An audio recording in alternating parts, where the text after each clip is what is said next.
in supply chain through digital transformation. We are thankful to BMA and Professor RSS Manisa, President BMA, for partnering with ITM for this panel discussion. Lakshmi ma'am is a firm believer in wellness and well-being of all stakeholders. We request Dr. Lakshmi Mohan ma'am to address the audience. Thank you very much. A very warm afternoon to our dignitaries as well as all the delegates. It gives me immense pleasure to welcome our BMA President, Professor RSS Mani, who is also the Vice President for the group. It also gives me immense pleasure to welcome all the dignitaries, the panelists, who are going to throw light on the importance of digital transformation in SCM. And it's again an immense pleasure to welcome all the delegates. That includes a number of students from post-graduation as well as graduation. I must congratulate Professor BVR Murthy and his team for organizing this panel discussion. And I'm sure that it's going to be very beneficial to all of us out here, especially understanding that there's so much dependence on SCM, even for our basic needs, right from, delivery of our basic needs like food and water supply. I think if any of this has a breakdown, if the SCM has a breakdown, we are all not going to be living. That's the kind of an importance it has.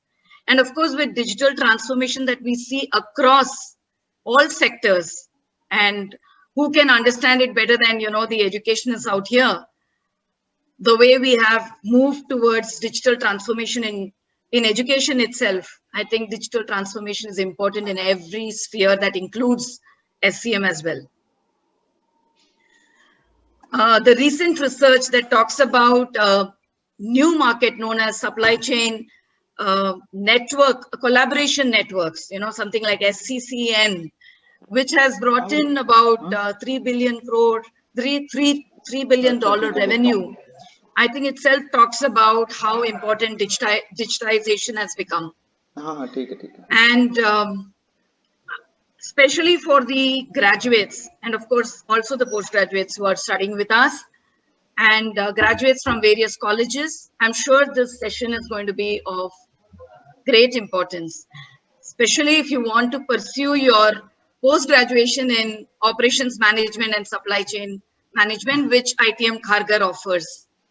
This is a good opportunity for you to understand how today's trends in supply chain management are important for you all to understand, to know. And let me again reiterate that ITM Kharghar offers operations management and supply chain management. And those students who will be interested in pursuing the same can apply now. This is the right time for admissions. And in the month of March, there is a scholarship test that we offer.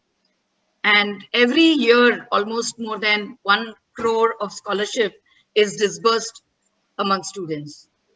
And please take this opportunity to know a lot more about, the knowledge transformation that is happening through ITM and BMA, who have collaborated to make this day happen. Wish you all a great day and a day of great learning. Thank you so much for being present for this particular panel discussion. Thank you, ma'am, for your inspiring words.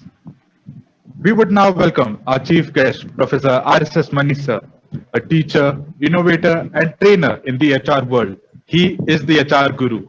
Manisa is an alumni of the well-known Tata Institute of Social Science, VP Institutional Development, ITM Group of Institutions.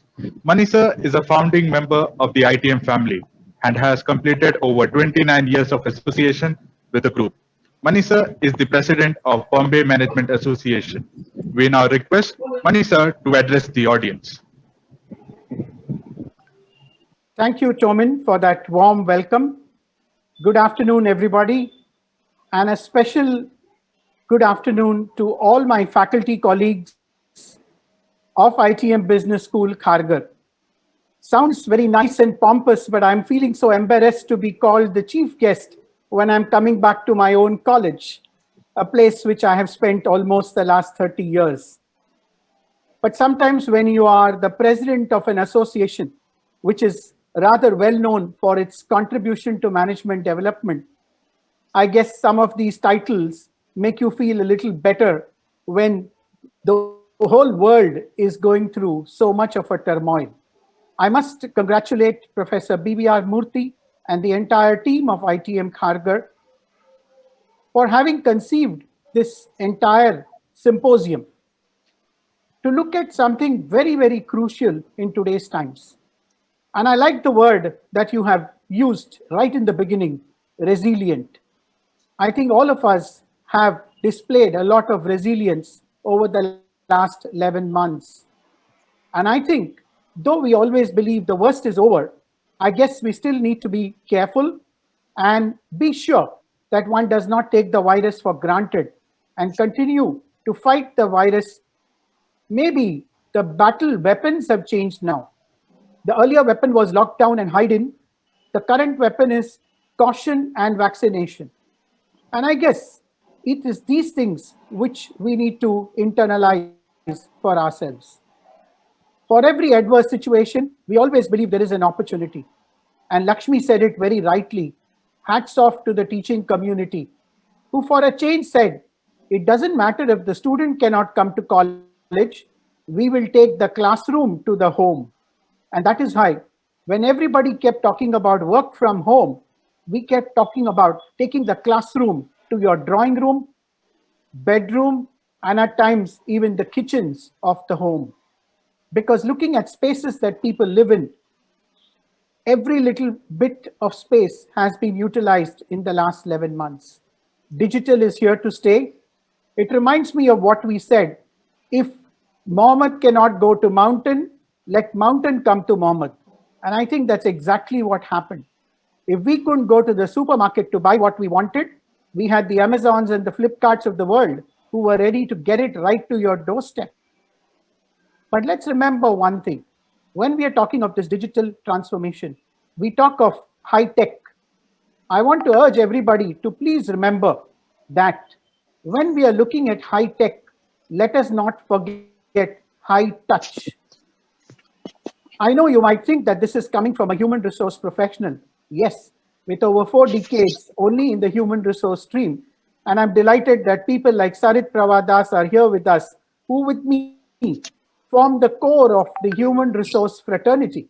We believe that never lose sight of people, never get people feel that they are being substituted by machines. Because after all of us know technology could be an enabler, but it could never be a substitute. So while we discuss resilience, while we discuss how supply chain can be impacted by digital transformation, let us remember the human touch is still very, very important, because ultimately we are all talking about people. Let me wish this symposium a great success. I'm delighted that BMA could support this activity. BMA has about 50 member institutions from the academic fraternity and about 300 other institutions which come in to attend different programs of the Bombay Management Association. I'd like to also extend an invitation to all who are present here this evening. Should you wish to spend your time this evening listening to the very famous Sri Ajay Piramal, he is addressing the BMA members and guests on what are some of the leadership perspectives. It is because we are celebrating National Management Day today, and therefore a very befitting occasion to have this symposium also. Compliments to the whole team of ITM Kharghar again, led by Lakshmi Mohan and the entire faculty and student community. Let's have a great afternoon full of learning. Pleasure to also meet a colleague from BMA, Chintan Oza, who perhaps has been in the last 11 months ranked in every digital platform among the top 50 influencers. Such a person is here in our midst today. And I'm also delighted to meet again Professor Bhavsar, who after almost 3 decades of service to ITM has taken a sabbatical, if I may say so, because I don't see a person like Bhavsar retiring. He's only on a sabbatical, and sooner or later, we're going to have him with us in time to come. Good afternoon, everybody, and have a great learning. Thank you. Thank you, sir, for your valuable words of guidance and to spread the developments in supply chain and information. Our students, sorry, to spread the developments in supply chain and information. Our department is publishing the newsletter CEO Omni Impacts Private Limited, Mumbai. Dr. Mishra sir has a proven track record in delivering value-added products and process in the marketplace with 35 years of experience in integrating technology-based activities into the corporate strategy for sustenance and growth. Mr. Sir has a rich experience in setting up of R&D facilities and nurturing the technical resources for profitable utilization. A strong believer of R&D as profit center. Mr.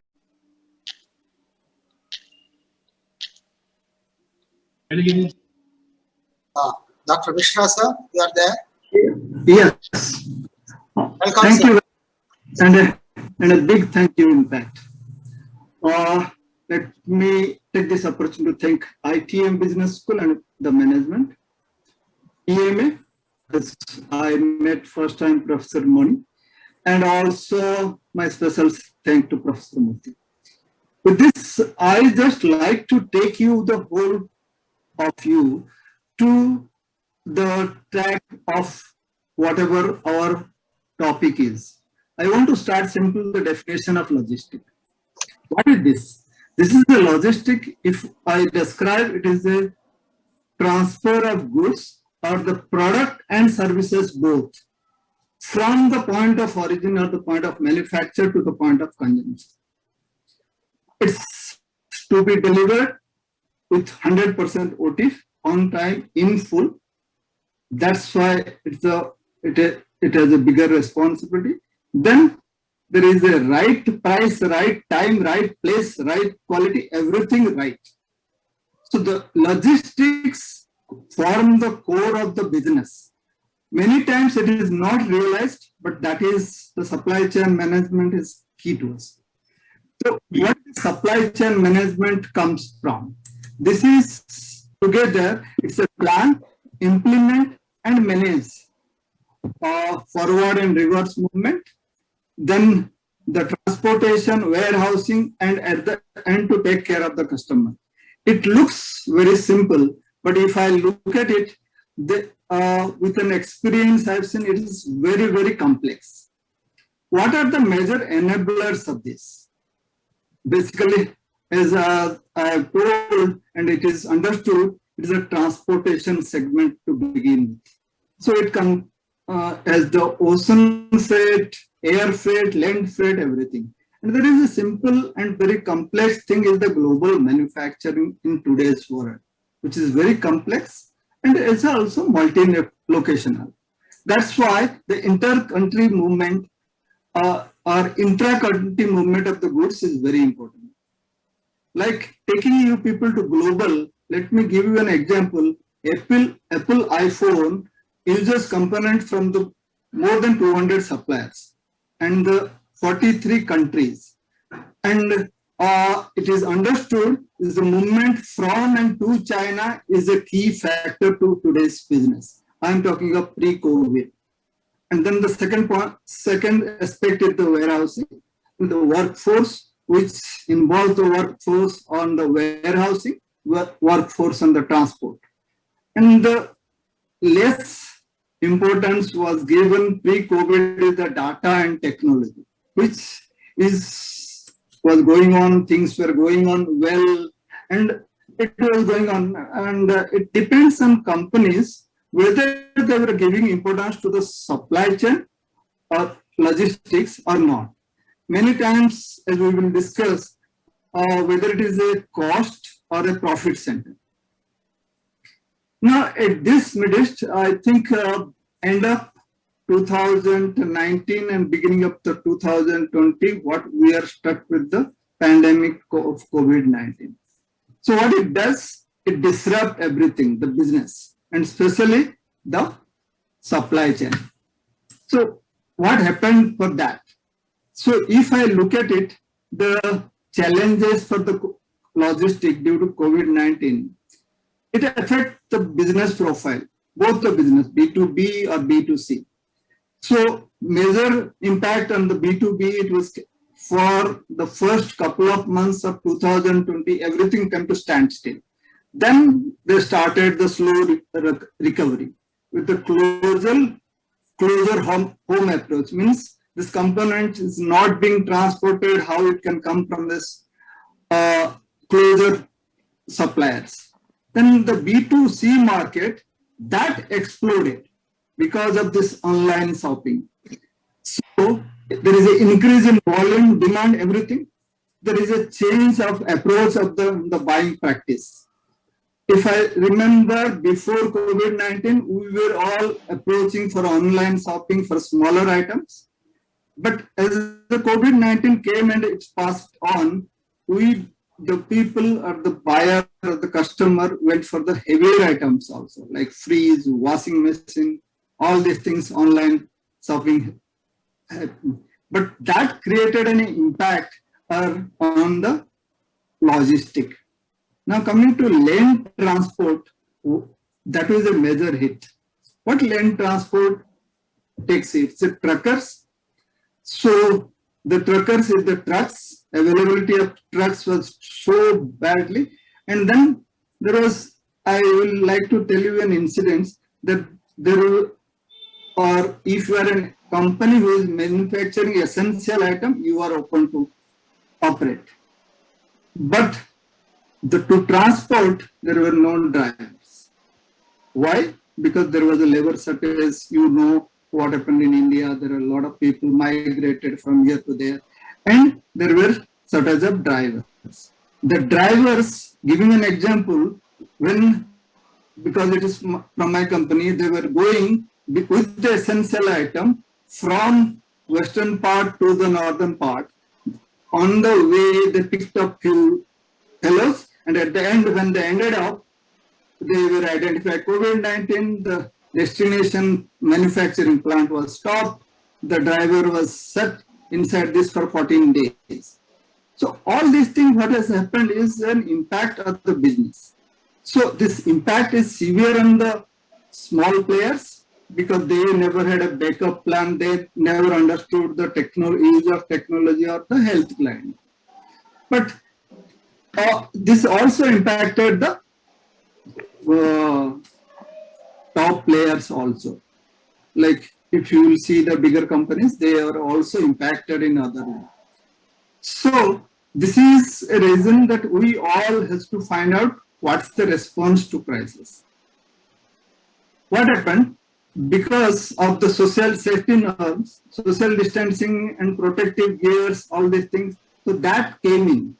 So now the ocean freight and land freight, whatever the issues came, slowly there was a change. And there is a alternative modes of transport. I did not discuss about the air freight. So use of chartered flights, especially for essential items, happened especially in the March to June. And that too, it is for the essential items. Then what happened is the passenger flights came down drastically. So the belly cargo, which is there, it could not be transported. So those are the issues. So then the response was there is a dedicated cargo capability and then reconfiguration of this passenger flights to cargo because passenger flights were cancelled. Then shortening or diversification. Then the over dependence of China was reduced. Now, as a result, the way I can foresee because of my working with USA counterparts, I'm seeing that they are now depending on Mexico's rather than the China. So all these things, besides all these things, there is also a technology and e-commerce, which was not being given importance to begin with or pre-COVID. So what COVID did is a very big good thing so that logistics is in the midst of the technology-driven revolution. That's why it comes cloud computing, automation, data analytics, everything came in, and that resulted in the intelligent supply chain of the digital transformation. And that could see that we are in the midst of the topic that is a resilient supply chain through digital transformation. These speakers are there to take up this, but I all wanted you to live with an idea that this is a new world. We have to develop new skills. And I don't hesitate to tell one word: we innovate or we evaporate. Thank you very much. Thank you, Dr. Mishra. That was very, very inspiring listening to you. And the way you connected the whole theme bit by bit was indeed very, very enriching for all of us. I'm delighted to welcome in our midst someone whom I would call as a technology guru.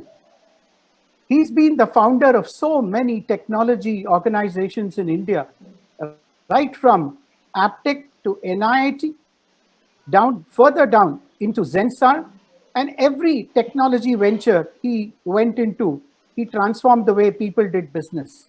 Subsequently, forayed into the field of managing small enterprises and especially looking at enterprises in the social domain.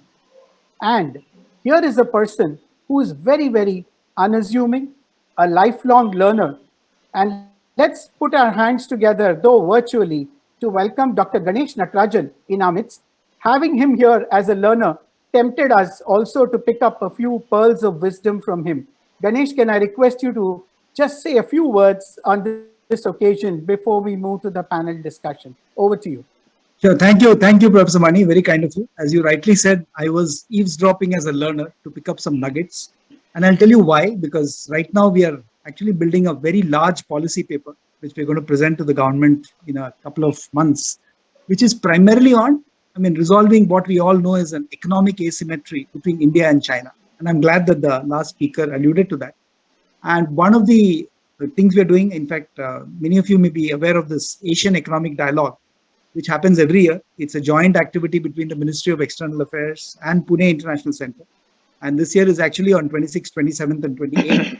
So we will be talking about, the session I'm chairing is called Reconfiguring Supply Chains.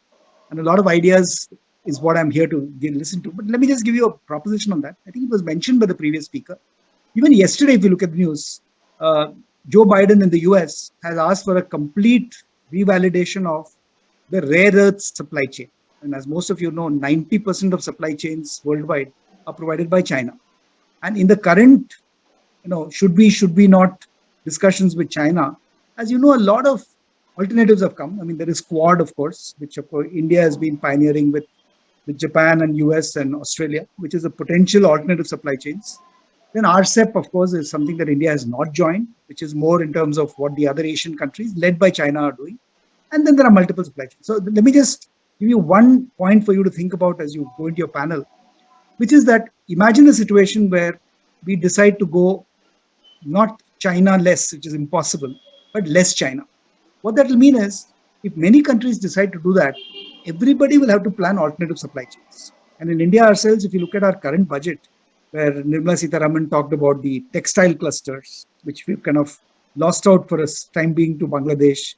If you look at what is happening in terms of the whole PLIs or the productivity linked incentives that are being announced, especially for electronics manufacturing. And the previous speaker mentioned Apple. And Apple has announced a huge investment in India. Not that they will do everything themselves. They'll work with the Flextronics and the various component suppliers, but it's a big opportunity for India. So now imagine the situation 10 years from now, when India becomes a very, very, very credible alternative source in electronics manufacturing, consumer electronics, hardware, as well as maybe chemicals and a lot of areas where we are not today. Pharmaceuticals, we are already there, but don't forget, pharma is very heavily dependent on supplies of APIs from China. So ultimately, China always comes into the picture somewhere. So this is where you have to think about the reconfiguration of supply chains, which is really what my own topic is on Saturday, where we will be discussing with Rajiv Bajaj of Bajaj Auto, then speakers from Japan, from Vietnam, etc. How are they thinking of supply chain reconfiguration? This is why I'd love to have any of you attending that. So you just have to register and attend, not a problem at all. And of course, we have people like Kumar Mangalam Birla, Naushad Forbes, the Minister of External Affairs himself, Mr. Jaishankar. It's going to be a very interesting summit. But the basic point I'm making is that if you look at these alternative scenarios emerging of value chain countries like India, like Vietnam, like Thailand, and China, and as the speaker rightly mentioned, Mexico and other parts of Central Europe. So when you're a big big user somewhere, let's say in North America, you will have to be very, very clear on things like predictive analytics. You must be able to predict that in the next few months, which is the logical supply chain you should tap. How does it work? And your analytics and your machine learning and AI or artificial intelligence must be giving you a cognitive supply chain so that you can literally switch from one supply source to the other. You can use a transportation model to say, how should I transport this? And you have multiple stochastic models which enable you to predict what you need faster. I mean, in a very small scale, if you go to the Suzuki plant near Gurgaon, you will find that they do it already. I mean, from their tier 1, tier 2 suppliers, they know exactly what to expect. And at 5 p.m. every day, trucks will come in bearing exactly the right number of right number of components for a just-in-time plan next day. So they don't want to do lots of inventory stocking. So I'm saying this is a huge field.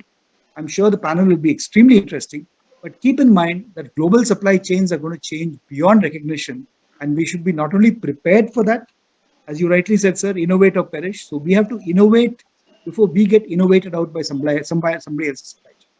So look forward to listening to you, and thank you very much, Professor Mani, for asking me to share a few thoughts. Thank you so much, Ganesh. As usual, always good food for thought coming from you. Very, very stimulating.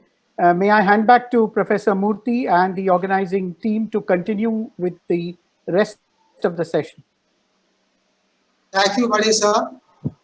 Tomil, now session is yours. Please take over. Thank you, Mr. Sir and Ganesh sir, for your valuable insights and sharing your knowledge on the current industry practices. Over to you, Teja. Thank you, Tomin. We are finally at the hour for which we all have been waiting for. Let us learn the insights into resilient supply chain through digital transformation from the eminent panel. We welcome Chintan Oza sir, moderator for today's panel discussion. Chintan sir is a strategy and technology management leader with over 20 years of experience in industry and technology development and project management, with expertise in vast array of technologies which are disrupting today's businesses. Hearty congratulations to Chintan sir. After blockchain and 5G, pleased to share that he made it in the top 50 global thought leaders and influencers for smart cities and ranked 34 in the world conducted by the Thinkers 360. We welcome you, sir. I would like to take this opportunity to introduce our panel members. I welcome our beloved Professor J.A. Bhavasar sir, ex-CIO, ITM Group of Institutions. I also welcome Dr. A. John Vieira sir, Director, Swayam Siddhi Institute of Management. Lastly, I take this opportunity to welcome Mr. Amit Siddhaya sir, Senior Analytic Manager, Caterpillar, and an ITM alumni. Now, I request Professor B.V.R. Murthy sir to convey our gratitude to the speakers and give the opening remarks and initiate the panel discussion. Over to you, sir. Thank you, Teja. Dear esteemed corporate delegates, invited guests, faculty transformation, organized by ITM Business School in association with BMA. We express our sincere thanks to Melissa and Chintan for this partnership. I also take this opportunity to thank our keynote speaker, Dr. Vijay Mishra sir, for sharing his valuable insights on the whole scenario better. Digitalization is on top of the agenda for large corporations and industry practitioners. We'll learn more about this during the panel discussion. I also take this opportunity to thank Dr. Natarajan sir for really giving the global perspective and also the changes which are likely to happen because of this geopolitical situation and also the migration. In fact, some people say India is going to be the next factor of the world. So to achieve that, what exactly we need to do? And out of that, we also have the current situation of how to come back to the normal situation and restore our business and economy and industry to the pre-COVID level. So these are all the challenges which we have, and I'm sure the panel members will throw more light on this particular aspect of the supply chain. So thank you, Ganesh, Natarajan sir, Dr. Mishra sir, Mani sir, for all your valuable words of wisdom. So with this, I conclude my speech. Now I invite Mr. Chintan Oza to initiate and moderate the panel discussion. Over to you, Chintan. Thank you so much, sir. Good afternoon, everyone. And here we start our panel discussion. It's my pleasure to welcome my fellow panel members. I hope they are around. If you guys can put the focus on the panel, then all of us can have the right screen around us. So thank you so much for doing the needful. And we straight away jump on to our first question. And my first question goes to Dr. Arlo. Dr. Arlo, if you can share your views on how the role of supply chain function has evolved in last 3 years' time, because with rise of AI technology, the function has been taking center stage. A lot of business importance has been accorded to this function. So if you can share your views, how the role of supply chain function has evolved in last 3 years' time, sir. Thank you, Mr. Chintan Oza. Good afternoon to everybody. Yes, I will definitely try to put some forth my point of view. I was just trying to remember let me take a base of, there was a survey done just 3 or 4 years back by Forbes, which showed us what are the supply chain challenges. And if I remember well, the topmost 42% of the survey done showed that flexibility and responsiveness to changing demand was the topmost, 42%. And around 38% was the second, where it said around supply performance, and it followed by capacity of suppliers, and then effectively supporting new product launches was the fourth. And then there was cost structure being the 30%, that was the fourth one. Why I took this as a basis, this was done somewhere in 15, 16, I think. And if I see 4 years down the line, these were the challenges. Then, of course, there was one more HBR survey, which it was done on a global level. What are the focus areas for the supply chain leaders? And their visibility was given the topmost. 70% leaders said visibility should be the topmost focused area. Second being risk, around 60%. Customer engagement or customer intimacy was around 56%, and cost containment was the fourth, 55%. Why I'm trying to say is that we were, especially I was wondering, this was a global survey, and if it was an Indian survey, what would have happened? So if I look at this as a base from where we supply chain evolution we are going to talk about, then I thought we did quite well on the cost containment, which was fourth on our list. We did quite well. Not very well, but to some extent to the customer engagement level. And on the visibility part, we did bring in a lot of automation. We brought a lot of things to bring in, a lot of technology was brought in, so that, we get updated, we can track the whole supply chain end to end. And there was a great sort of movement happening, and supply chain professionals started knowing the importance of visibility, and everybody focused on visibility.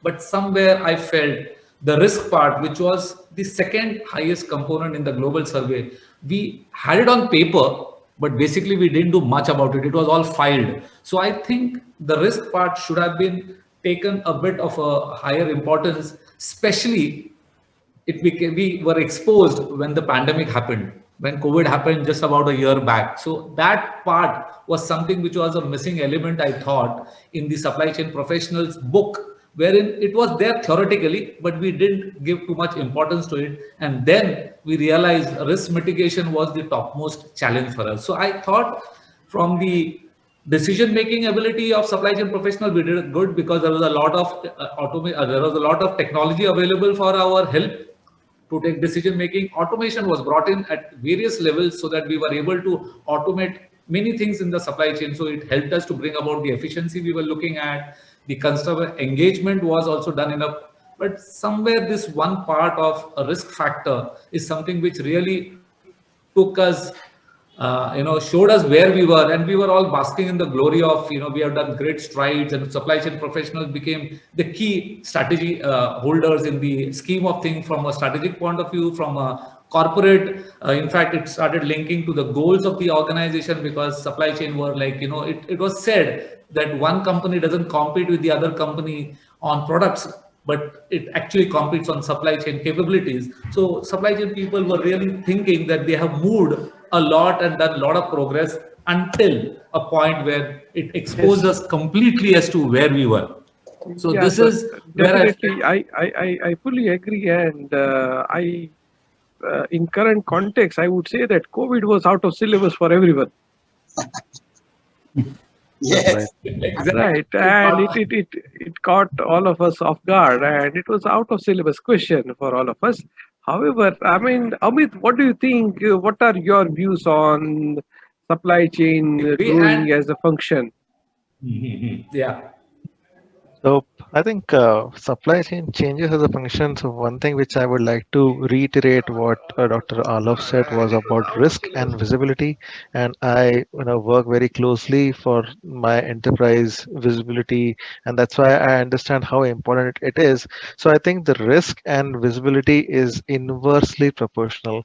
Higher the visibility, lower the risk, and lower the visibility, higher the risk, because we are not making sure, we are not making clear what exactly is the status of my part, and can it reach the factory for me to manufacture my machine in time to make sure that I do it OTIF to my customer in time. So I think it's a very interrelated links. So that's the first point which I would like to make.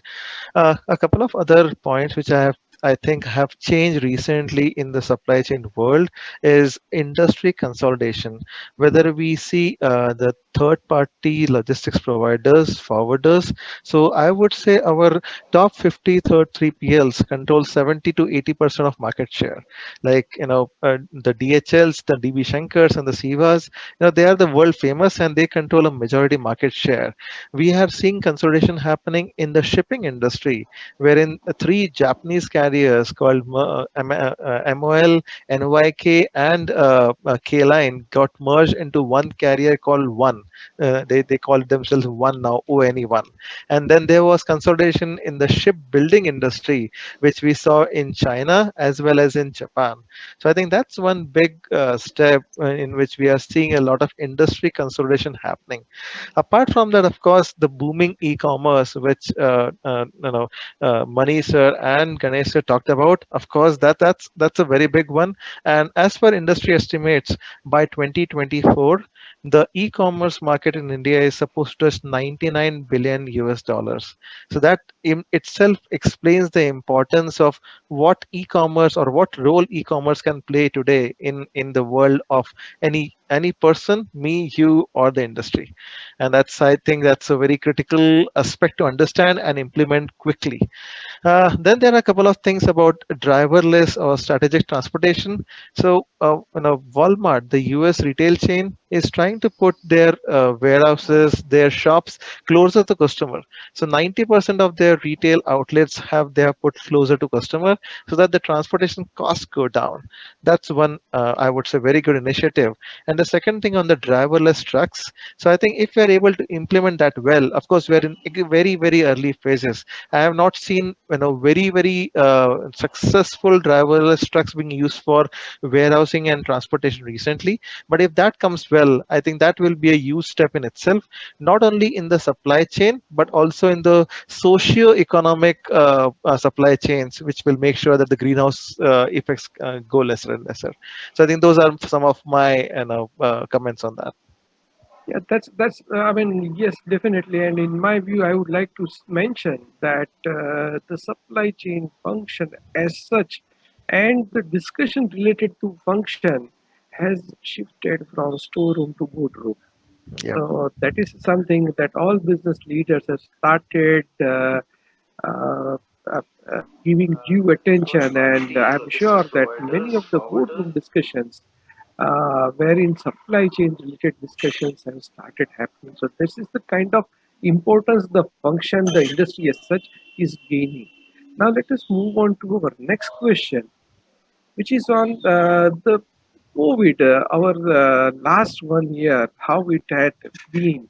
You know, there were many hits, there were many misses, there were many fires, red flags, dashboards were going haywire, and even though we did our best and we kept the momentum going on, it was something which was like Ever since the first Janta curfew, the operation was, I would say, that disturbed, halted for almost a week's time. But then afterwards, again, supply chain activity started moving on, and we kept the momentum high. So I would like to ask the panel here, and especially my question goes to Amit. What are the challenges we faced in the pandemic, and what are your learnings as a supply chain professional, which you would like to share with the forum? Sure. Thanks, Chintan. So a few challenges that we faced as an organization is I would like to start with the finished good inventory. So the let's say a machine is ready in the factory, but I cannot ship it because I do not have trucks. So the machines were extremely ready in the warehouses in the factories, but we could not ship them. So we have built the product, we have invested the money to build the product, but we cannot get that money back from the customer because we are not able to send it to the customer. So I think that was the very important issue that we faced, and that was almost for 2+ months that we had to face that issue. Second thing was about the raw material inventory. Now, let's say at some places we are able to build the machines, but at some places we don't keep a lot of inventory. And for those factories or for those locations globally, we are not able to make sure that the raw material reaches in time, just because because of the COVID, everything was impacted globally. It was not China, it was not India, it was not US, it was not Italy, it was everywhere. Where you can think, it was there everywhere. And that's why in Europe the situation was, I think we might have around anywhere between 400 to 500 suppliers, and 80 to 90% of suppliers were not working. If a supplier factory is not working, how do you expect to get a part to manufacture a machine? So I think that was one critical problem that we faced. Then we had a lot of manpower shortages for operators and drivers. Operators who run our machines day to day, and drivers in terms of mainly due to the North America based transportation. So because North America is not like India, not like China, it's a huge country, and a lot of transportation is actually on ground through trucks. So we did not have the drivers available. They can who can take the shipment, of who can take the parts from one maybe factory to another, or one supplier to our factory to get the part ready. And I think the most important thing which we just faced on the first point, the money vanished from the market. Nobody was kind of ready to invest, ready to put in the money, ready to pay. So the money just vanished from the market. And that was, we have seen our performance in the quarter twos and quarter threes, and we were like, what's exactly happening? It's not really not sure. So those were the high level challenges as such that we faced as an enterprise. Now I would like to come back to a few learnings that we made through the journey, and not only we, I would say globally, a lot of companies had those learnings. I think the most first one is, and the most important one, which I think a few of our colleagues touched base here, was be lean, be agile, and be receptive to change management. If we are not ready to change, I think as our keynote speaker said, we are going to perish. So I think that's the most important piece that most of us learned through the COVID times, the COVID journey. Second thing, which I think we just now discussed with Ganesh sir, was don't put all of your cards under one hat or in one box. Why I'm saying that? Let's say if you say that all my suppliers will be from China or all my suppliers are from Italy, I'm just taking an example here. Then you are making sure that if that country goes down, you are not going to manufacture anything because you're not going to get the parts. Similar, no, we should not have all your distribution centers in one place. So I think spread across your supply chains, whether it's supply side of or demand side of, you should spread across your supply chain. And then I think the customer reach, the customer used to say, we need the offline demos. Please come to our place and provide demos. I think that perspective changed a lot because we could provide them online demos, and they were ready to accept the online demos through WhatsApp channels, through Facebooks, through LinkedIn's, whatever we could do. And our dealers did a great job there by making sure that the online the sales channels were really working well. And of course, this is all about the production side of it, but there are a few or many of our colleagues, like even including me, who work on the process side of it. In that case, I would say it was a mindset change from can't work from home to not allowed in office. So we did not have a proper work from home policy, but then we had a policy that you cannot come to office. So we realized that work can be done from anywhere. You just don't need to be in office to get the work done. I think and those are the few critical learnings that I would say, Chintan, that we learned as an enterprise, and along with us many of the other enterprises had to also kind of get through. Definitely, I mean, all of us did the two things, and then that is where the post-COVID world has also moved, Yeah, and we are, working from home and living at work, doing both exactly. things together. So now I move on to Bhavsarji, and sir would like to request you to share your views on the same. That what were the challenges and what were the learnings as far as the pandemic is concerned. Thank you, Chintan. I am a little fortunate that Amit has already thrown light on many of the important points, but let me just add a few which might have got missed, because the list is exhaustive and none of us will be able to cover all of them. I would just like to put things in the perspective by saying that this specific pandemic is something that happens once in a lifetime. It is both unprecedented, tragic, but it is equally important because it has literally, as Chintan mentioned, that it was out of syllabus. I would say we were caught with the pants down, and we never really imagined what could happen. I mean, I would just ask a question: did we ever dream that dead bodies would be carried in trucks which would be parked in streets Yeah. simply because supply chains have failed? These are issues which may not come frequently, but it gives us a better way to handle difficult situations, because you can't have anything more difficult than that. To start with something small, look at masks. Masks were supposed to be one of the best protective equipment for any person. And we were running, almost many countries were running short of masks. It took us time because our processes or the supply chain didn't have agility and flexibility to manufacture masks in places where other kind of similar goods were being manufactured. So I think this is one of the points that which slowly over a period of time caught on, and fortunately that came into the market and slowly, but maybe we could have reduced the rate of increase in the cases if this had happened in time. So this taught us a good lesson in agility, flexibility, right? Inadequate collaboration among partners. So sometimes, for the mass, you need a certain type of material and or more than one material, and that was spread out over different places. If we had been able to collaborate with these people, we might have been able to make this faster. And anyhow, collaboration has been gaining importance in several activities. So collaboration is something, again, which was a challenge when this started. Of course, right now itself, if you look at this case of distribution of the COVID vaccine, right? Vaccine is available. Unfortunately, we don't have the logistics systems to distribute them. How tragic can it get? Okay. Now, this is partly because of the extreme conditions that are the restrictions under which this distribution has to take place. But this is again a good lesson for us to learn how to handle difficult situations. And all in all, which has been mentioned by several speakers, visibility of different segments of the supply chain was poor. And this is one area which is going to be something that we have to look at. In terms of learnings, I think, again, Chintan mentioned most of the points. I can just add by saying that all businesses, big or small, must build, as Dr. Orloff rightly mentioned, they should have a disaster management oriented approach in planning risk management for supply chains.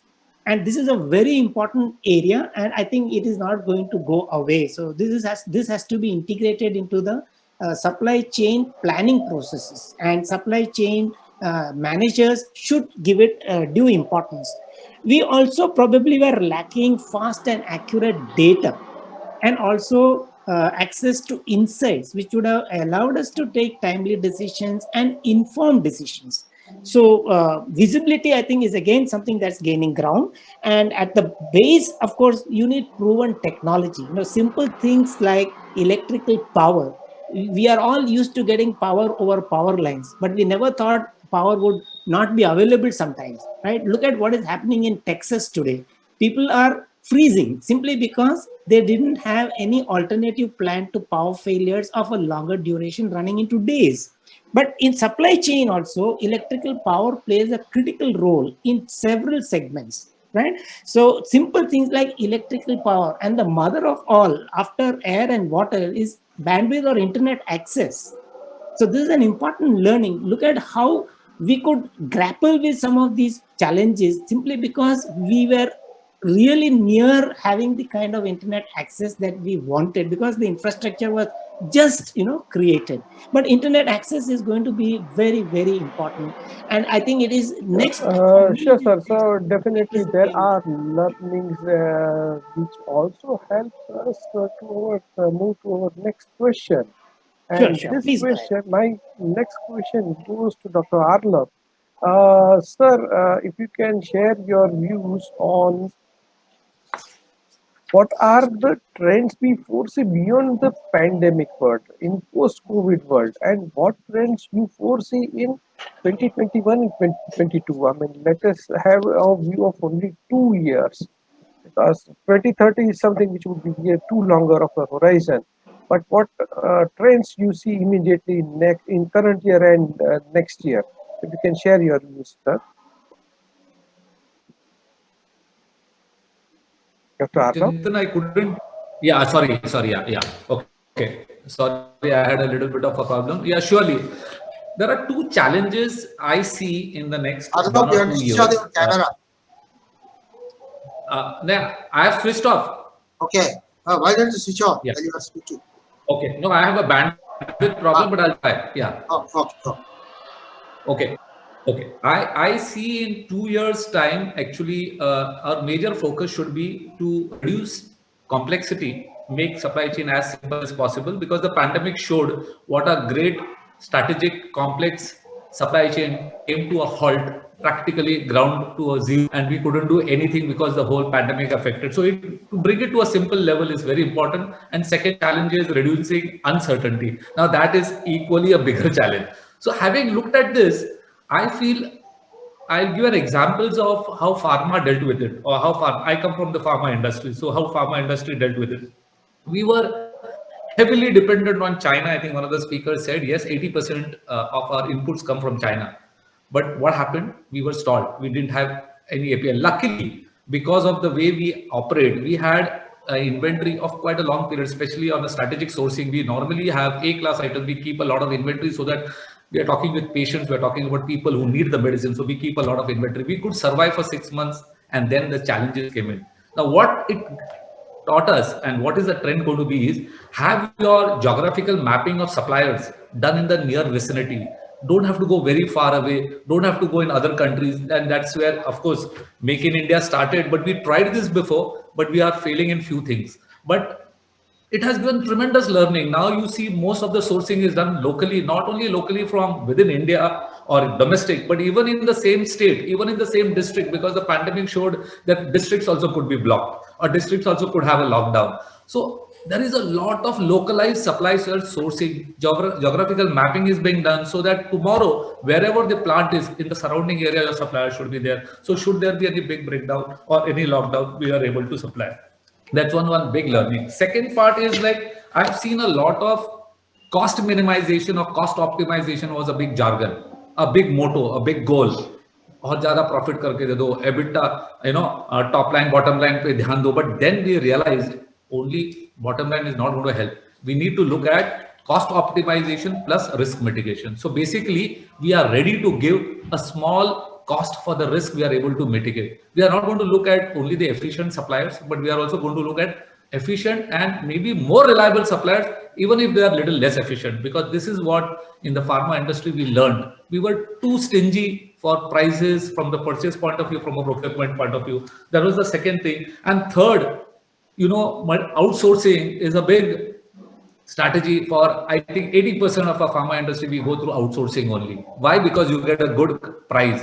If you make in-house, it costs X, and if you make outside or somewhere else in a smaller setup with the same technology and same quality assurance level, putting a lot of effort, you are able to do it with 20% lesser cost, 30%. But they realized even the outsourcing companies which were far away in Baddi or were far away in Sikkim or far away in Dehradun, all they couldn't transport in between, they couldn't get supplies. So even outsourcing, even if it is a slightly higher cost, if it is in the localized area, if we are able to do it, and if that supplier has good financial backing and able to supply and be a more reliable and able to give you when you really need it, when your chips are down, there are some suppliers who can stand for you. These are the suppliers the pharma industry are ready to look at. Gone are the days where we look only at the price. And as Indians, we are always so great in negotiating the least price always for everything.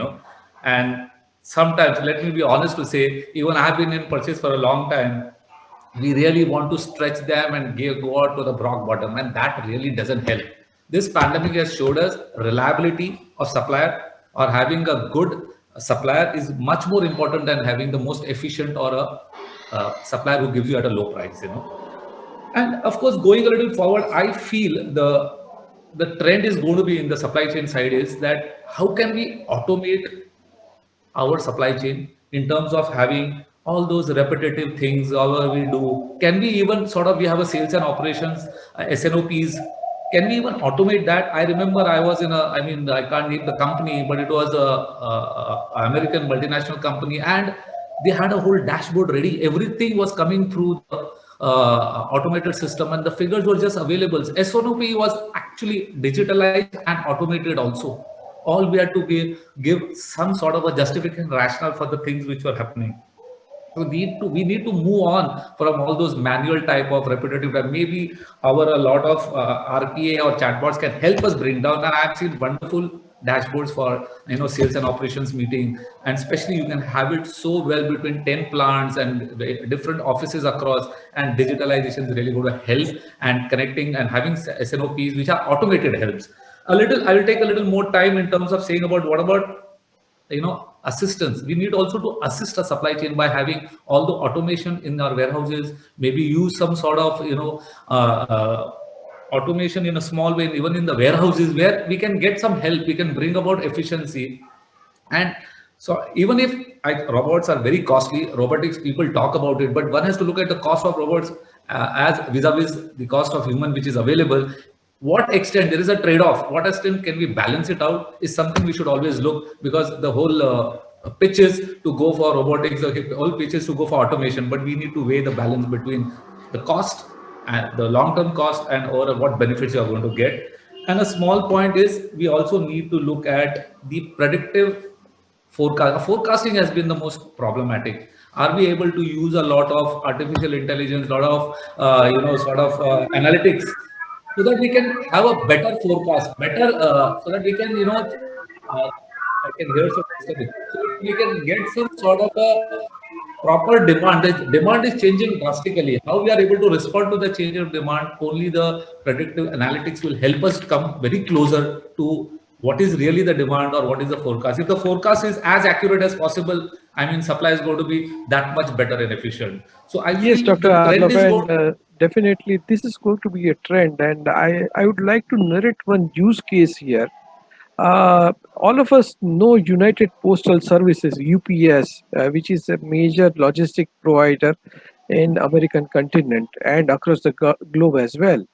UPS trucks never take a left turn, and they did some analytics, and then because they decided not to take left turn ever, they are able to save 10 million gallons of fuel every year, and they are able to deliver they are able to travel faster, so 6 to 8 fewer miles driven per route. So this is going to be uh, analytics driven use case, and we would get to know more similar use cases in the time to come. So as and when analytics powers our supply chain, we would see a lot of benefits in terms of improvement of KPIs, improvement of financials, and improvement of our customer experience. So this is where, sorry, hello? Okay, let me move on to our next question. Yeah. So now let us come to the topic of our today's discussion. And as our topic says, resilient supply chain. So what are the characteristics of a resilient supply chain, and what role digital transformation plays in a resilient supply chain? I would request Bhavsar sir to share his views, please. Bhavsar ji. Okay. Yeah, I had a small glitch as Murthy sir, but anyway, so I think I am audible now. Yes, sir, you are. Am I audible? Yes, sir, you are. Thank you. We were looking. Thank you. We were looking at important characteristics for a resilient supply chain, right? That's the question.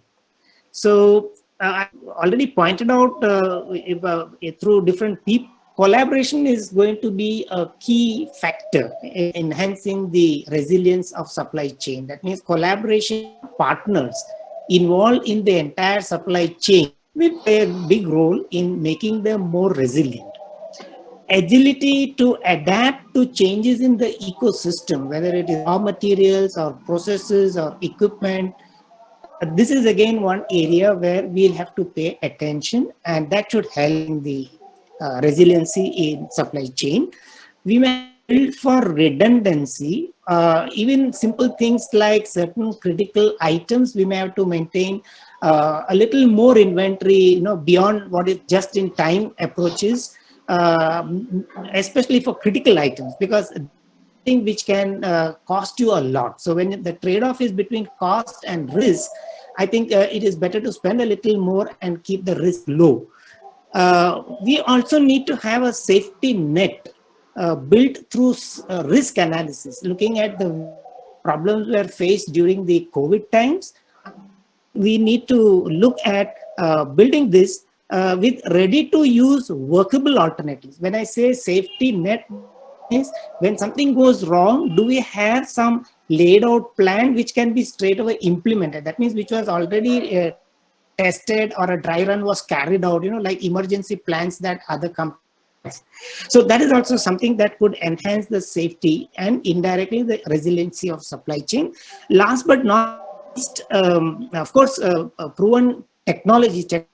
ICT tools are definitely invaluable. We are already using some, we will be using more and more in the future. But for all of this to remain sustainable, right, we have to plan for regular upgradation through reviews, and we may have to pay attention to upskilling manpower and training and development. So these are some of the characteristics. I mean, these are some of the areas we need to attack to make supply chains more resilient. Thank you, sir. And we move on to our next question. I would like to ask this question to Dr. Arlo. Yeah. So how digital is helping improve KPIs of supply chain? If you can share your thoughts on the same. Yeah. Actually, if I look at, I mean, as I told you that I would like to answer this keeping my industry into background. So if I look at different functions, like whether I talk of, say, suppose we are talking of sales and marketing side. Now, the conventional method was of going of marketing through medical representatives, going to the doctors, and then trying to explain the product and then convince how good your product is with scientific this. Now, what we have seen is a lot of artificial intelligence and machine learning is being used so that that the representative is become now a type of a he can able to put all his data, collate all his data, try to justify his visits, try to bring down the number of visits to his doctors, and this practically is being happening a lot from the marketing front. We have seen a lot of doctors visit reduced a lot because they have captured the real conversation, gone through videos, and also tried to show that so many visits or so many again and again visits are not required, and this has been very well documented and we have found the fruits of it. But if I really look at something beyond, if I go beyond even the marketing front, if you look at it even from the supply chain side, we have seen a lot of performance improvements done because of digitalization, only because practically everything today, whether it is from the internal customer creation, whether it is for the predicting the demand, whether it is for creating engaging with the customers, everything we are using a lot of technology, connecting with them. You see the few years back, I think the selling of medicines on online mode was resisted by the drugs and chemist association also, because they thought it will eat into their profits. But literally now practically everybody is buying medicines online thanks to COVID. And not only that, you get even a 25%, 30% discount, because all the channel of distributions are reduced. Right, directly it is coming from one wholesale or one middle channel and directly comes to your office. So the digitalization and the level has only, and this has improved tremendously, that the benefit is gone to the customer. Especially we have seen a lot of benefit coming from the sales and marketing from in pharma industry, the same industry which was actually finding it difficult to accept the digitalization from the selling point of view. Today it's accepting, and you see a big rise in the e-commerce of online medicines. That is one big benefit we have seen.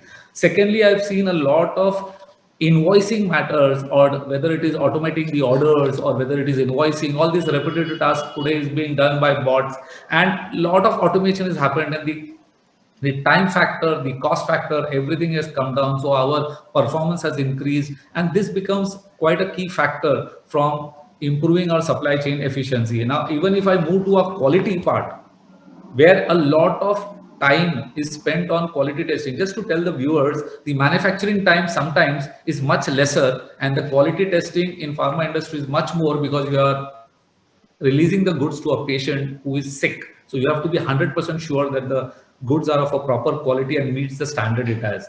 Now, we have seen a lot of automation even in the laboratory part. We have seen a lot of data being churned inside the laboratory. Now, the calculations, the workings done, the validation, the calibrations which have been done, which was done manually, today everything is done through machines.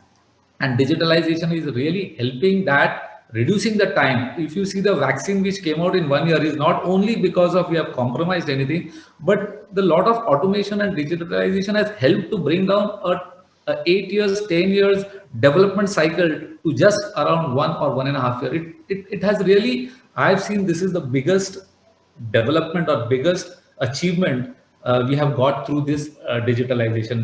The performance standard, the KPIs have improved tremendously, and it has shortened. The time has shortened. Of course, cost also has come down in the initial stage. Maybe for investment point of view, it was going to be huge, but you have a long-term benefit, and that's why we get a lot of turnaround time is come down drastically in, at least in pharma industry. If you really look at even at the distribution level, there also today you have a lot of your dispatches, truckings, which are also now becoming so efficient. They are having a lot of connectivity. They are having a lot of track and trace is used so often in pharma industry that the track and trace is giving a visibility of all the chain. Today, I don't know if how many of you know, even a primary pack, secondary pack, and tertiary pack all are linked together. There is a parent-child relationship, and that final pack, when it goes abroad, you are able to track it exactly from which batch, from which plant, and from which country it has come, because all the codes and all the things are mentioned into that small 2D or 3D barcode which goes into every sample. So these all is helping us in not only bringing the efficiency, but also bringing up a quality in a large way. Thank you, Dr. Arlov. And we move on to our next question to Amit. Amit, if you can share your views on what is the digital transformation trend you foresee in old economy companies versus cloud connected companies? Thanks, Chintan. So I think a few of trends which we have, or I would say personally, I foresee are first is on the customer service, which is going to definitely improve a lot from the, I would say, the old economic companies versus the cloud connected companies. In earlier days, we used to struggle as to how do we go to a help desk. Today, We have bots. We have operators like Y and Idea and Airtel and Jio available to talk on a WhatsApp. We can do a bot. You can chat with them on a bot, and each of the app that we use today does apply a bot to answer our regular queries. So I think that's a big win-win, because earlier I would say 60 to 70% of the queries were very mundane, repeated questions for which we had to employ people to get those answered. So I think that's very big chunk taken care of. Of course, apart from that, the actual issues can be reported to something like a Salesforce, which is again a kind of cloud-based platform, and gives you that opportunity to log everything at one place rather than using a paper and pen in earlier times. Second thing which I think is a very big trend is data management. Now, I'm sure that many of us might not realize, but each of us use at least any one cloud provider. It can be a iCloud, it can be a Google Cloud, it can be a OneDrive, it can be anything. I still remember my engineering days when I used to take my hard disk to a friend's place to get something from him on hard disk and then connect it back to my PC at my home. Nowadays we don't need to do all of that. We can just put in the Google Drive, come home, and then download it from anywhere to your laptop, to your PC, to your phone. So I think that's a very big aspect which I'm thinking is going to change the way we work. Third thing is something on I would say wearable devices and IoT. So internet, as Bhavsar sir said correctly, is everywhere, and without that, it's difficult to survive. And I would say in the pandemic, internet has been a blessing in disguise, due to which we have all been connected, and today we are talking as a result of that. Whether it's a control of our electronic devices through your watch, your control of your television through your app, anything and everything in terms of variable devices is going to be big. Even in terms of warehouses, where it needs a lot of precision, we have variable devices which people use, which can directly take them to the right place, and then they can save a lot of time and effort and have a lot of more I would say a lot more efficiency and effectiveness in handling the warehouses. And last but not the least, something which is still coming up, which is drone deliveries. Now, companies like DHL, UPS, they might still be testing those drone deliveries, because, and I think they might still be testing, but the testing is going well.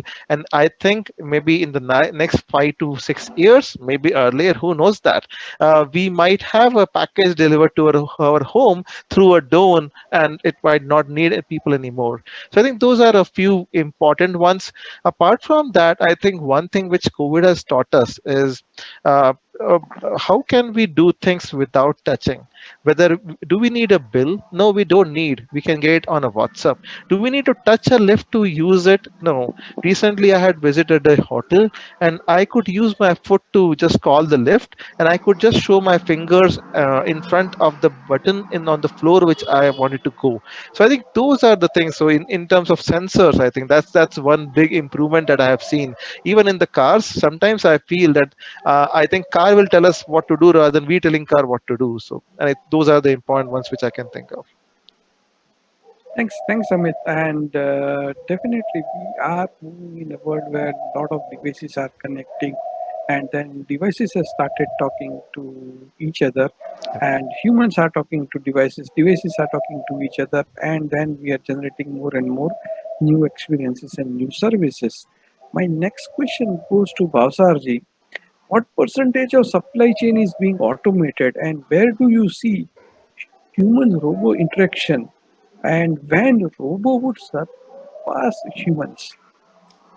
Thank you, Chintan. If you will permit me, I'll just add to what has already been said in the previous question, because there were two very important and relevant points. Yes, sir. As Yes, far sir. as drone delivery is concerned, Amit rightly said that drone delivery is something that is now coming up fast. He predicted, or rather, he estimated that it may take 4 or 5 years. But I would just like to add, for the benefit of the audience, that the US FAA has already granted permission to UPS, Wing from Alphabet, and Amazon Prime Air. They have already got the relevant regulatory clearances. I think Wing is already delivering goods in Australia using drones in certain parts of Australia. Okay, tests have been carried out. UPS has successfully carried out tests of delivering parcels to homes, and let me just divert a little to tell you how they did it. See the innovation and the creativity of the teams. They used trucks from a certain company. The trucks were having the facility to keep drones on the rooftop. Now, the truck will go around a residential campus or a residential area, use only the main roads, and road-facing homes would be directly delivered in person, but drones will be used to deliver to the residences inside. All right, and they had the software, and they could pre-program, and they actually delivered parcels to homes as a test case. And I'm sure in another year or two we should be seeing a growing use of this. Another point that Dr. Arloff mentioned, and is very crucial here, especially with regard to the pharmaceutical industry, about track and trace and spurious medicine. These are two delicate areas.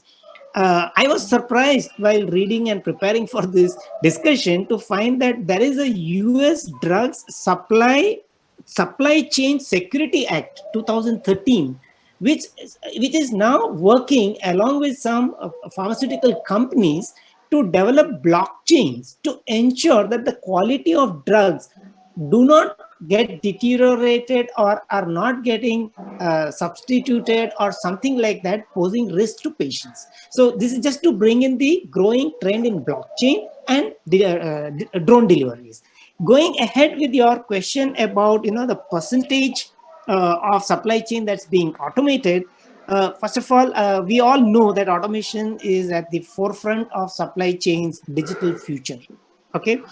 A May 2020 report published by the Future of Supply Chain Automation indicates that 55% of supply chain professionals are investing in warehouse automation and 47% in predictive analysis, right, which will lead to better visibility of data in all segments of the supply chain.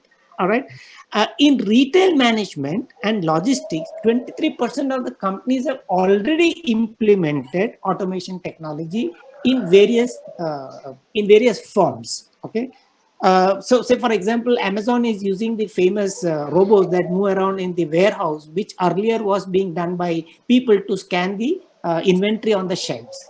So that is just an example. Now, the issue about whether robots will replace humans is a very interesting one. No doubt, robots are going to increase. The nature of work that people will do, right, is going to change.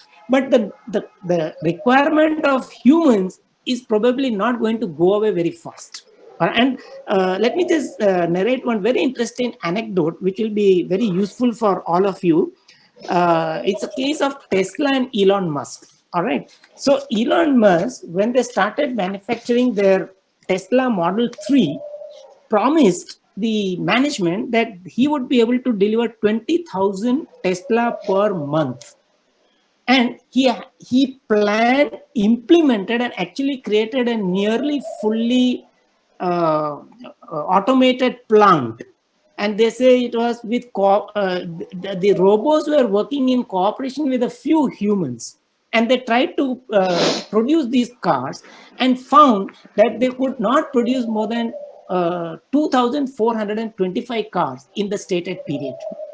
Now, this is what actually happened. Now, it should be it should be said to the credit of Elon Musk. You know what he said? He actually tweeted, "Excessive automation at Tesla was a mistake." To be precise, my mistake. Elon Musk saying this, can you imagine? And he ended by saying humans are underrated. So I think that should answer the question about whether robots can replace humans. I think debates can go on, but as of now, they definitely don't replace. And there are many fundamental tasks which robots are still not geared, in spite of having machine learning and artificial intelligence. I think this is about what I would like to bring to the table. Very well said, sir. Very well said. Definitely. This is, yes, we are here to stay. And people who know the subject would definitely grow, strive, and thrive together. So we move on to our next question, and I would ask this question to Dr. Vijaya.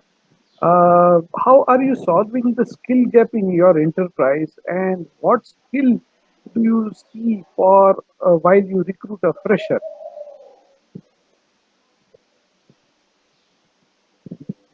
Sir, you'll have to unmute yourself. Yeah. Can you repeat the question, please, Chintan? Sure, definitely. So, how are you solving the skill gap in your enterprise, and what skill are required for a fresher? So, when you recruit a fresher, what skill do you look, and then what is your view on the same? Yeah. Before going to this question, I have a couple of points which I have, maybe it's right time to, I should make it. To Officer Sir, I just wanted to let you know that the Amazon is working on the drones for especially on the last minute delivery. So this last mile delivery. This last mile delivery is very important because it consumes 30% of our cost. Now, in this drones, the issue is not in US because every country has a different regulations, and especially whatever is going around with respect to terrorists, all these things, there are restrictions. That's why it is not picking up. But because of the COVID-19, this has taken the preference. Now, the second thing is that the direct manufacturer to customer contacts. So what is disappearing, I doubt whether it is possible, the disappearance of the distribution channel. This is what is happening. The customers are getting satisfied. They feel good that it is coming from the manufacturer directly. However, I don't know the influence, whatever is there in the distribution channel will disappear so soon. And then I think we are all missing one thing. In our country, maybe others can add to it, where we stand on the data mining. Because all these things requires data. Have we collected data from all this supply chain, whatever has happened, and that can be translated into this automation? That's the few points I wanted to register to all of the speakers. The other thing, now coming to this recruiting freshers, what we are looking for. Needless to say, we need smart people. We need flexible people. I am talking of the personality when I'm looking at this, we are talking. Because what COVID-19 has taught us, that we need to be flexible. We need to be ready for any type of disruptions. So being a very rigid mindset is an issue. Especially in our case, post-COVID, we are all looking for in the type of function, in type of delivery, whether there is a flexibility, is an incumbent is there or not. And of course, the IT, that need, I don't have to tell that. All the technicality should be there. The IoT, everything we check. But at the end of it, if I see that all of us Indians, because what is going on, we are smart enough to do this. So what I'm looking for is the flexibility, and also what we have seen for the last 1 year, that is going on. Yeah, anything? Thank you so much, sir. Thank you so much. And we move on to our next question to Amit. Amit, do you recommend any additional skills like agile, project management, data analytics, blockchain, AI, or cybersecurity, so that the student can get additional advantage? So, what is your feeling? Thanks, Chintan. So absolutely, just to add, we heard our keynote speaker say that we need to have data mining, and right now a lot of things are giving us the data, but do we know how to read that data interpret their data, find out the results, and provide recommendations. And this is something which is needs to be have a 360-degree feedback mechanism. So I think the first thing that we are looking as, of course, our keynote speaker said, is smart people. But apart from that, we need them to understand the data, turn them into insightful analytics, and then provide the recommendations to the customer. They cannot say that I have done my work, or I have created a dashboard for you and this is done and please take it ahead. They should be able to get that data, convert that into insights, understand what the problem is, and then talk to customer to provide them the recommendations. I think that makes a full, I would say, full circle. When we say that, makes it a full circle, and that makes it a perfect candidate for anyone to recruit.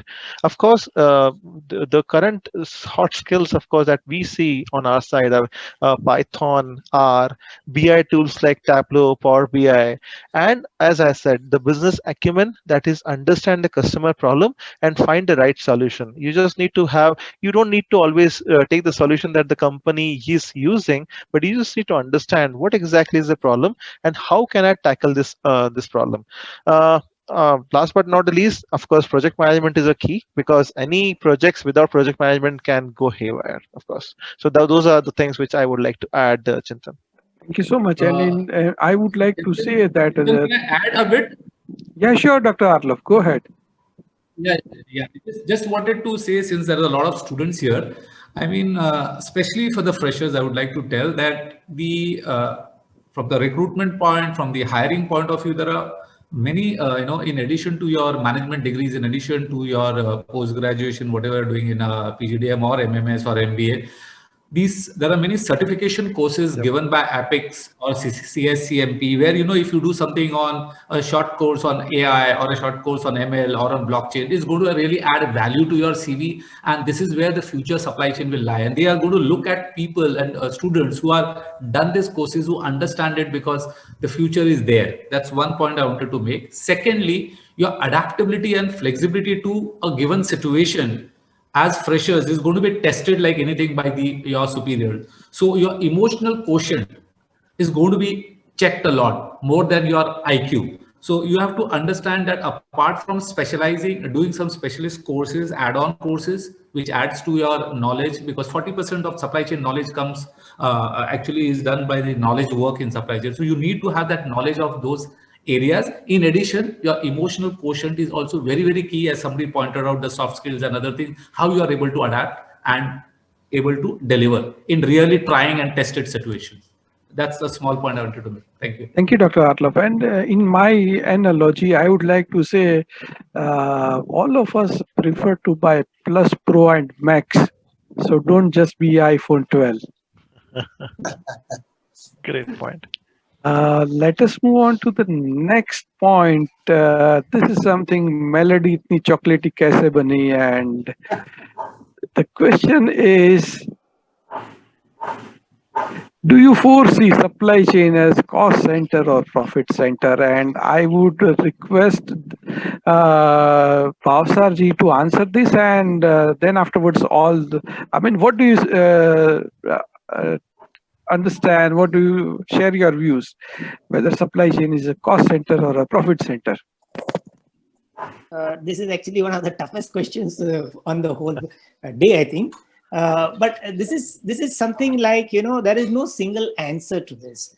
And we will have to view it on a case-to-case basis. We may have to see from industry to industry, it may vary. But as one of my colleagues, I think Amit clearly said, you may even have to see which is the person who is answering this question. At what position in the organization that person is put, and what is the situation or the ecosystem when he has to actually take this decision. There is a saying that has come up after this pandemic, which says earlier it was profit first and people next. I think we have to change that to people first, profit next. But then there will be trade-off between cost and risk, or how to become more humane. So when we have to answer these kind of questions, I think there is no single answer. But if we keep in mind that if lives are involved, that may take priority to the extent you can bear the cost or you can make it work. Here, the critical role will be played by government and regulatory bodies to provide support so that these things work out in a way which is not damaging to the lives of people, to the companies, as well as to all the stakeholders. So I think that is the best way I would like to put it. Thank you so much, Bhavsar sir. And now we move on to Dr. Arlo. If you can share your views. I have a slightly different take, Chintan. My view is, supply chain. Previously, we used to look at what is the cost of goods sold, but today, really, we look at how much of value add, what is value added by the supply chain, how much is the people cost, how much is the supply market spend. So the whole accounting is changed a bit. Previously, it was COGS only. Now it is more broken down. The same COGS is broken down more into what is the supply market spend, what is the value added by people, what is the people cost, what is the company's cost share in it. So you break down into that. So when you look at whether it is a cost or the profit, I feel what is the value added by the supply chain in terms of material conversion, in terms of saving of cost in procurement or a post-sale service, or how do you reduce your distribution cost? So whatever money which is saved is basically available for investment. So I feel more than cost or a profit, it has to be looked as an investment. You have big projects where you invest in big projects. Similarly, even if you are giving into an infrastructure of a supply chain, whether it is through digitalization project, whether it is for any automation or anything you do, it's an investment you do and you get fruits out of it and you'll get a benefit. So whatever money is saved or the cost is reduced or you have saved money is available for investment somewhere else, for reinvestment. So I look at it as more of a investment, so that you are very closer to the strategic goal of your organization, where you are investing in something to get long-term or short-term and mid-term benefits out of it or any value addition out of it. This is my take. Thank you, Dr. Arlo. And now we move on to Amit. Amit, if you can share your views, please. Sure, Chintan. So, in the interest of time, I'll try to keep it short. But as we have a lot of students, and when the companies come for the campuses, they look for one factor: how are you different from the others, and why should I hire you? And that's why my personal take is supply chain is neither a cost center nor a profit center. It should be treated as a differentiator between you and the competitor. And the better is your supply chain, the better or the leader you will be in the market where you are doing the business. So I think that's my small take on that. But I think in the limited career that I have till now, I have seen that this is really how it is. Thank you so much. Thanks, everyone. Thanks, Dr. Arlo, Amit, Jitendra Ji, and Dr. Vijaya. And we move on to our next activity. I would hand it over to Professor Murthy to sum up and share his views and concluding remarks for the panel discussion. Yes. Thank you, Chintan. Before I give my summary, I have the pleasure to invite our Dean Academic, Dr. Sarit Pravadas, who is with us here. In fact, I should thank her because it is through her good office that we are able to get Dr. Vijaya Mishra to our program as a keynote speaker. And so I would like to request Dr. Sarit to give her comments and take it forward. Yeah, over to Sarit. Yeah. Good evening. Am I audible? Yes. Yes, ma'am. Yeah. So, good evening, invited guests. So, it's my pleasure to address all of you, including the students, those who are the delegates. In fact, I can see three different stakeholders here. One is the students, without whom it is impossible, because they are number one stakeholder in terms of receiving what we are giving. Number two, the speakers, the invited guests, those who have delivered and given their peace of mind. In fact, I know few of them personally. I'll speak about that little later. Number three, definitely the organizers. And in that organizer, I must compliment the Department of Operation headed by Professor Murthy, and those who are present here, our alumni, Baucho sir, who is ex-ITM, and Professor Mani, who knows sir. Sir is actually, I should not tell his age because he defies age. And he is the person who is every time working. So, and that is the spirit he possesses. He also has a long experience coming out of a bigger technology institute, IIT Chennai, pass out of IIT Chennai, and then served ISRO, served L&T, now served ITM also more than 18 to 20 years, served ITM as deputy director. I was actually a learner under him, and and this is how this life goes on. And he's been mentor and mentoring this department since so many years. So now to talk about our guest, yes, to start with Professor Mani, who is our in-house, not guest actually, he is our friend, philosopher and guide. But however, through him, we could collaborate with a great professional body like BMA. And through him, again, we are getting a great moderator like Mr. Chintan Oja. So due to shortage of time, we could not actually read out the whole CV of all of you. But I know because once you become a CEO, you must have gone through several stages and several companies. So that is what our keynote speaker, who has been serving BARC as a scientist. He started his career as a BARC scientist, went to University of Florida as a professor of eminence, then came back and served many institutes, many organizations of repute in this country, and currently as a CEO serving Indian organization. Similarly, our alum, so I know ITM alums are very, very great. It's not because I am serving ITM, but ITM is an institute which is an institute for technology and magic. I just define it that way. I served 15 years this institute. I am close in involved with the students' progression in this institute. So many of them are paid in crores. Many of them are CEO, CFOs, because we have been serving Indian student mass last 29 plus years, and we have our presence pan India. So that is what ITM, and it has created a lot of great alums. And out of that, one is Amit. All of us, we just saw how he delivered. Professor Boucher, again, he was one of the founding member of ITM in terms of technology infrastructure. But before that, he has been serving many corporates and also has a strong base in technology management. So this is what, and Dr. Arlov, who belongs to my own fraternity, teaching fraternity. So he's a director of another institute.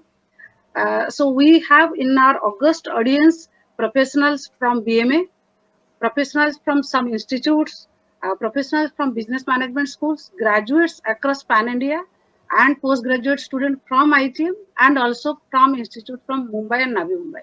So this is what, while the number crossed 500, we have decided that we will go both way. One is Zoom, and the other way it can be YouTube live streaming. So that is what, because it crossed the limit. Now see, being a teacher, listening so many things and stopping myself only by giving gratitude, I can't just stop myself. It is irresistible. So now see, supply chain, resilient and transformation. When you utter these three words together, so resilience itself speaks that adjust yourself to any kind of situation, any unprecedented kind of situation, and that I think all of us, all Indian, we just did that, irrespective of where in academics or in industry, we did that. And to give a small example, bigger companies like Amul that came to our doorsteps, smaller companies like DMAT that served in our doorstep, in our apartment, even Swiggy in March 30, between March 20th to 30th, it also changed its nature of service from delivering food to delivering groceries and vegetable in mega cities of this country. So this is what resilience, this is what how you adjust, and this is what transformation also. When I called my local tailor, then he didn't pick my call thrice. Then I met him personally. Why you are not picking my call? He told, no, I have given my phone set to my son because he has to attend online classes. So I have changed my number. I have changed my mobile too. So this is what, again, learning anywhere, and that's what transformation in academics. So, so with these few words, in a precise terms, I could correlate these three things, that how transformation and resilience and supply chain, it is affecting everywhere, every sphere of life. Now to speak about, to give a gratitude on behalf of ITM Business School to all the speakers and also the moderator. It's coming from my heart. because I consider that if gratitude is an art, I definitely should be an artist.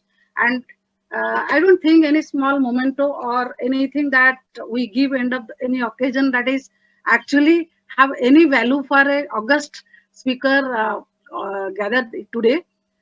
So that's what it is better that we speak right now in front of the 500 plus student and professional audience who must know that to what extent we are also excited and thrilled to listen to all of you.